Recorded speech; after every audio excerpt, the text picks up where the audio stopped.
Assalamualaikum warahmatullahi wabarakatuh. Selamat pagi anak-anak. Hari ini bertemu dengan Ustazah lagi ya. Mari kita belajar tema 3, subtema 4, pembelajaran 4. Sebelum masuk ke materi, kita harus tahu tujuan pembelajarannya. 1. Dengan mengamati gambar dan isi teks yang disajikan, siswa mampu memahami isi teks berkaitan dengan kehidupan sosial di sekolah. 2. Dengan mengamati isi teks yang disajikan, siswa menemukan kosakata dan makna kosakata yang berkaitan dengan kehidupan sosial di sekolah. 3. Dengan mengamati isi teks dan penugasan guru, siswa memahami dan mengelompokkan perbedaan individu di sekolah berdasarkan suku atau asal daerahnya. 4. Dengan mengamati isi teks yang disajikan dan penjelasan guru, siswa dapat menyebutkan kesetaraan beberapa nilai pecahan uang dan siswa dapat mengurutkan harga. Langsung saja masuk ke materi. Nah, ini anak-anak sedang melakukan upacara, yaitu upacara memperingati Hari Sumpah Pemuda. Kira-kira Hari Sumpah Pemuda itu diperingati setiap tanggal berapa ya anak-anak? Ada yang tahu? Hari Sumpah Pemuda itu diperingati setiap tahunnya tanggal 28 Oktober. Berarti setiap tahun tanggal 28 Oktober itu Hari Sumpah Pemuda. Nah, ini anak-anak sedang melakukan upacara ya. Upacara berlangsung khidmat. Upacara diikuti seluruh siswa dan guru. Pembina upacara memberi pengarahan. Pembina upacara berpesan agar siswa terus rajin belajar. Itu upacara memperingati Hari Sumpah Pemuda. Selanjutnya,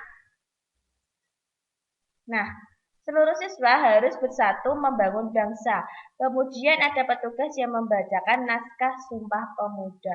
Jadi setiap ada upacara memperingati Hari Sumpah Pemuda, itu harus juga membacakan naskah Sumpah Pemuda. Ini Ustazah bacakan ya. Kami, putra dan putri Indonesia, mengaku bertumpah darah yang satu, tanah air Indonesia. Kami, putra dan putri Indonesia, mengaku berbangsa yang satu, bangsa Indonesia. Kami, putra dan putri Indonesia, menjunjung bahasa persatuan, bahasa Indonesia. Maksudnya di sini isinya berarti yang pertama itu kalau kalian hidup di Indonesia berarti harus mengaku kalau tanah air kita tanah air Indonesia. Terus bangsa kita kalau hidup di Indonesia ya bangsa Indonesia.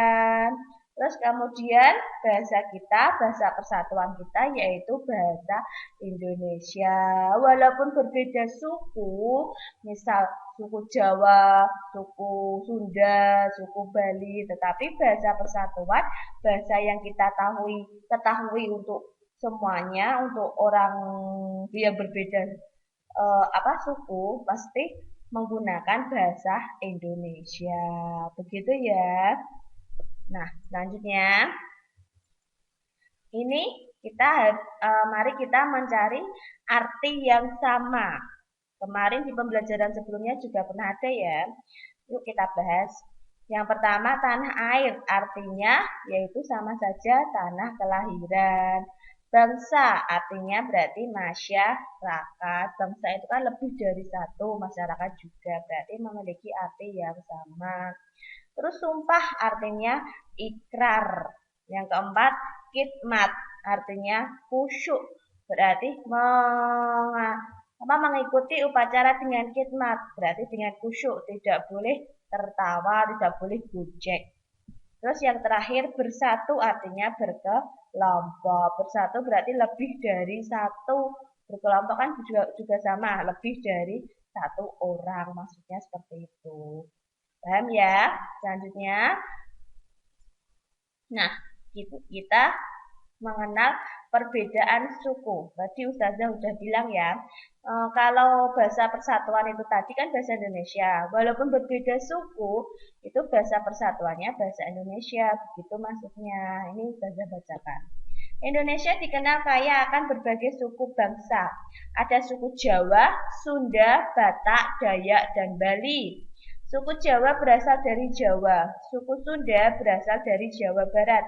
Suku Batak berasal dari Sumatera Utara. Suku Dayak berasal dari Kalimantan. Suku Bali berasal dari Bali. Masih banyak suku-suku lain yang terdapat di Indonesia.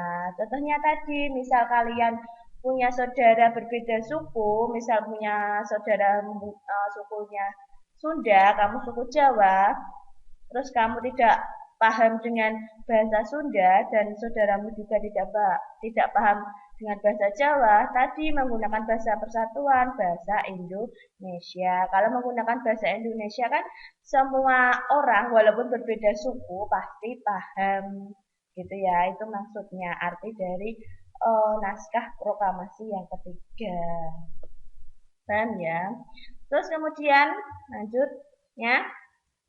Nah, Siti berasal dari Jawa, Beni berasal dari Sumatera Utara, Dayu berasal dari Bali, Leni berasal dari Kalimantan, Edo berasal dari Papua. Langsung saja kita memasangkan nama-nama sesuai sukunya. Dayu tadi dari mana ya? Dari Bali, berarti sukunya suku Bali. Kemudian Edo berasal dari Papua, berarti sukunya suku Papua. Beni berasal dari Sumatera Utara. Kalau Sumatera Utara itu sukunya apa ya? Suku Batak.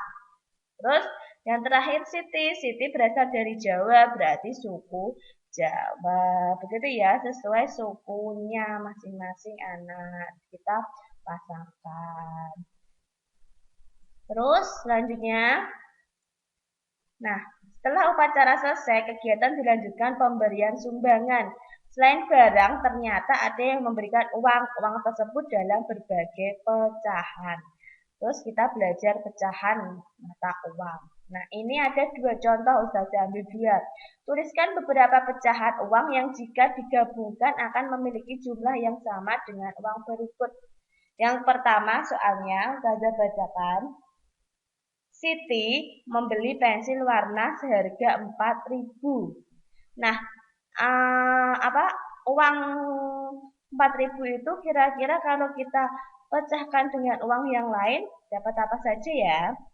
Yang pertama, ini kalau menurut Ustazah ya, nanti kalau menurut kalian berbeda lagi juga bisa sih. Kalau yang penting sesuai jumlahnya 4.000. Yang pertama, 2 lembar 2.000-an.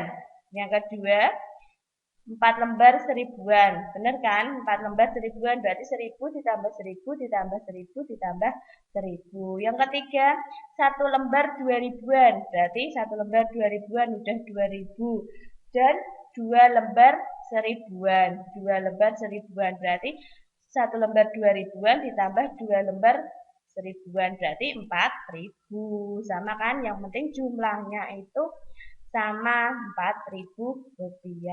Yang kedua, Dayu membeli buku gambar seharga 3.000. 3.000 harus sama jumlahnya. Nah, kita pecahkan. Bisa saja yang pertama 3 lembar 1.000-an, berarti 1.000 ditambah 1.000 ditambah 1.000.